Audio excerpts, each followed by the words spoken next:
the invisibleness, out of the no-thingness, out of the space that has no name. It's the space that's doing nothing, but leaving nothing undone. The Tao does nothing. It leaves nothing undone. And you are from the Tao. I'd like to just, for a few moments, speak about one more thought. I'd like to see you work at changing. To change the thought from notice me, to what Lao Tzu calls living in obscurity, becoming more obscure. We live in a celebrity-obsessed world, don't we? Look at me. Notice me. The Tao teaches something completely the opposite. Listen to the 66th verse of the Tao. Water again. The sea stays low. And because the sea stays low, all of the rivers and all of the streams empty into it. Because it stays humble. Because it stays in that place of just allowing everything to come to you. He was trying to teach us the important lesson of letting what we know is coming come to us. I practice this so much more now in my life than I did at one time. I can remember years ago, I had written a book called Your Erroneous Zones back in the 70s, and it stayed on the New York Times bestseller list for something like 27 months. And many weeks it would be number 1, and then it would go down to number 3, and then it would go to number 2, and down to 7, and all of that. And I was doing The Tonight Show in those days, and on a regular basis, and so many of the other shows, the Merv Griffin and Phil Donahue and Dinah Shore. I became like a regular on the Dinah Shore. I was like, hobnobbing with Burt Lancaster folks, and what you do is you call and find out where you appear on the bestseller list for the following week on Wednesday. So you call up on Wednesday, not for the Sunday coming up, but for the following week. And I called home, and my ego was pretty strong, and I was very much into a lot of notice me. I really believe that true nobility is not about being better than anyone else now. It's about being better than you used to be. And I think I'm better than I used to be. And I know that I'm better than I used to be in every quality or every characteristic that I hold to be valuable. But in those days, I was into notice me.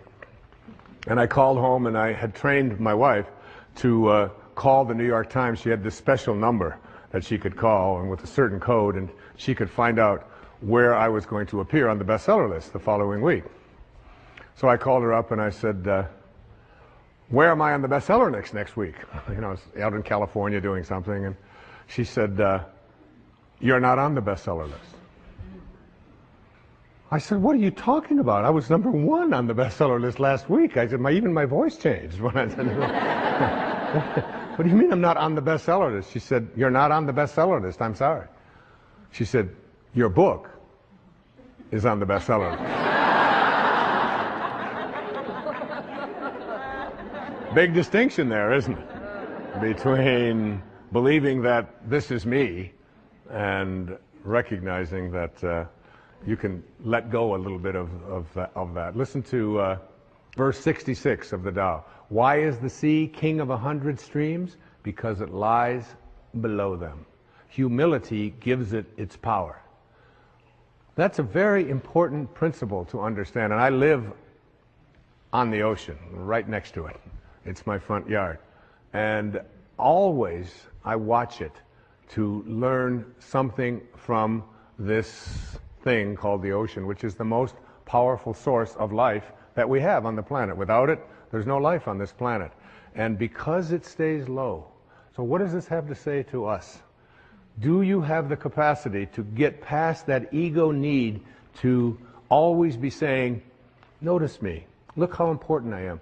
I mean, there's been a proliferation of this lately with this celebrity silly stuff, isn't it?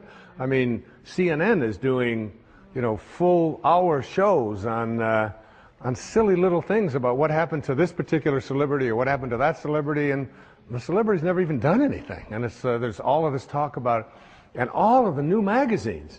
I mean, and you go through an airport and you look on the newsstand and all the same photos, just with different magazines. I don't even know what the names of all of them are, but there's like this huge market now that we have for people to get into a state of notice me, notice me, notice me. And how much do we train our young people, particularly in our schools and so on, that the one who is the star is the one who gets the most attention. The one who is the most important and the most valuable is the one that has the most people liking them and so on. This constant obsession with needing to be noticed.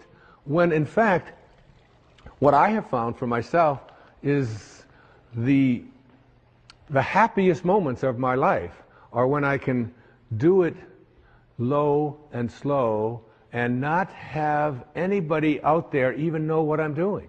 To be able to, I mean, Louise never would have advertised the fact of some of the things I talk about with her generosity. She does it anonymously. It's almost always done in those ways. No, look at me, look and notice me, how important I am, and so on. So much to learn from that kind of wisdom, from that kind of inner connection to the Tao, the ability and the willingness to say, to do it anonymously, to say that you can just get done almost anything that you want to get done if you don't become obsessed with taking credit for it. Remember the movie The Magnificent Obsession? Yeah. A movie made back, I think, in the 50s. And it was really about what was the magnificent obsession. It was the ability to be able to give anonymously. What is Alcoholics Anonymous? It is everybody stays anonymous. Nobody has a title. There's not even anybody in charge. There's nobody, there's no leaders of this. There's no president. There's no vice president. There's no organization. It's just, here's a group of people who just want to help other people whose lives are out of control. So here's a meeting place. And you come and one day somebody will chair it, and then somebody else another day will chair it. And one of the things I found when I attend one of these meetings is that I feel, you'll see so many people who are downtrodden, who feel as if their life has passed them by, who look like they don't have any teeth, they haven't shaved, they're dirty, they're God in disguise. Mother Teresa was asked the question about what she does when she was in Calcutta, and she said, every day, I see Jesus Christ in all of his distressing disguises. All of his distressing disguises. That you can see this source, you can see the Tao, you can see it when, particularly in those who are the most obscure, the most isolated from everyone else. And whenever I go to one of those meetings and I hear people get up and they tell their stories, I feel there's so much presence of the source, of God, of Spirit, of Lao Tzu, of Tao, whatever you want to call it, in one of those meetings than I've ever felt in any church. I've never felt the presence of it more. And I encourage you, any of you watching this right now, go to one of those meetings. You don't have to be an alcoholic. You don't have to. And I'm not an alcoholic. I don't call myself an alcoholic. I was never out of control. I drank, but I wasn't out of control. And but I still go to those meetings. I have people in my own family that have struggled with addiction, and I go with them, and I sit there and I listen to those stories, and I get shivers down my back when I think about how beautiful it is to be in the presence of people. All they want to do is help each other. There's a movie called My Name is Bill W. James Woods played it, and James Garner is in it.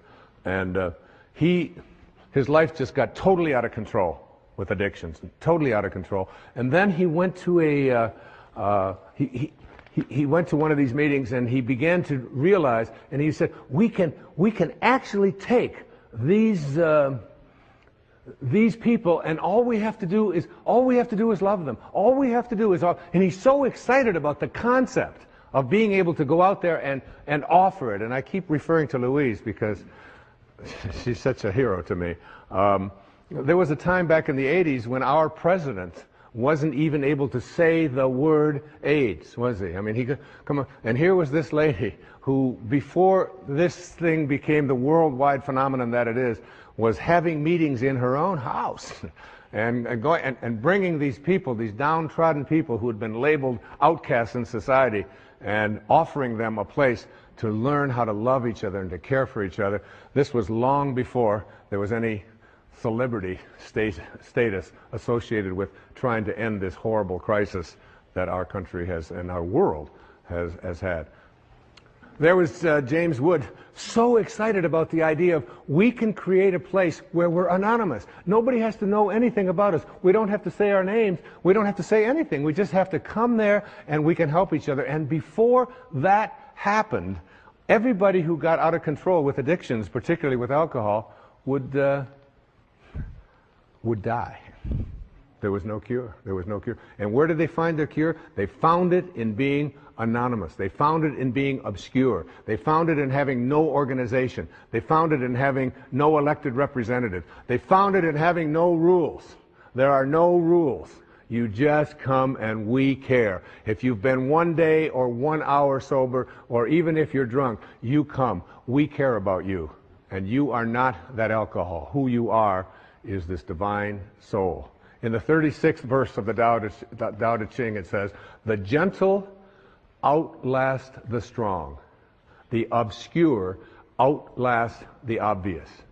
Try to become a little more obscure, a little less interfering, a little less notice me, a little less, one of the specific kinds of things that you can do is just as you're about, when somebody else is talking, just as you're about to interject what you've been thinking about for the whole time, waiting for them to stop talking, just stop and to bite your tongue and say, "Tell me more."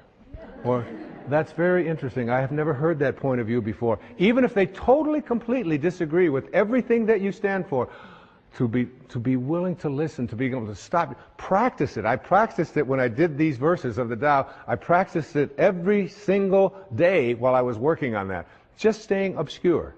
And for me, that's not always so easy because of just being recognized wherever I go. And if I saw someone who was about to recognize me, I would just put my head down. I would just walk a little bit past them like something. Right now, I just want to be anonymous. Right now, I want to be obscure. The Tao says, storms always end.